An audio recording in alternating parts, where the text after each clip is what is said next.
అయోధ్యలో బాలరాముడు కొలువయ్యాడు. మంగళవారం నుంచి ప్రత్యేక పూజలు అందుకుంటున్నాడు. రామమందిర ప్రాణప్రతిష్ఠ సోమవారం కన్నుల పండుగగా జరిగింది. ఆ కార్యక్రమానికి దేశంలోని ప్రముఖులు హాజరయ్యారు. ప్రముఖ పారిశ్రామికవేత్త ముఖేష్ అంబానీ కుటుంబ సభ్యులతో కలిసి వచ్చారు. ఈ నేపథ్యంలో రామమందిరానికి ముఖేష్ అంబానీ భారీ విరాళం ప్రకటించారు. 2.51 కోట్ల నగదును రామ్ జన్మభూమి తీర్థక్షేత్ర ట్రస్టుకు అందజేస్తానని వెల్లడించారు. అయోధ్య ఆలయానికి బాలరాముడి రాకతో యావత్ దేశమంతా దీపావళి పండుగను జరుపుకుంటుందని ముఖేష్ అంబానీ అభిప్రాయపడ్డారు. జనవరి 22వ తేదీ చారిత్రాత్మకమైన రోజుగా నిలుస్తోందని ముఖేష్ అంబానీ సతీమణి నీతా అంబానీ తెలిపారు.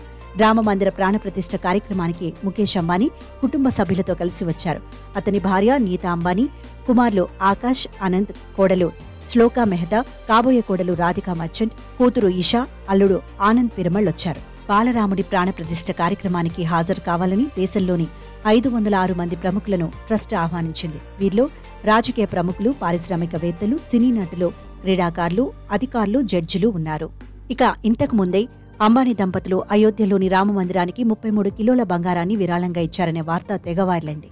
రామమందిర ప్రాణప్రతిష్ఠ తర్వాత ఈ కానుకలు ట్రస్టుకు అందించినట్లు సోషల్ మీడియా కోడే కూసింది. 33 కేజీల బంగారంతో పాటు అంబానీలు ఆలయానికి 3 బంగారు కిరీటాలను కూడా విరాళంగా ఇచ్చారని జోరుగా ప్రచారం జరుగుతోంది. అయితే అయోధ్య రామ మందిరానికి ముఖేష్ అంబానీ దంపతులు 3 బంగారు కిరీటాలు, 33 కేజీల బంగారాన్ని విరాళంగా ఇచ్చినట్లు వచ్చిన వార్తల్లో నిజం లేదని తేలిపోయింది. ఇలాంటి విరాళాలేవీ తమకు అందించలేదని ట్రస్ట్ ధృవీకరించింది.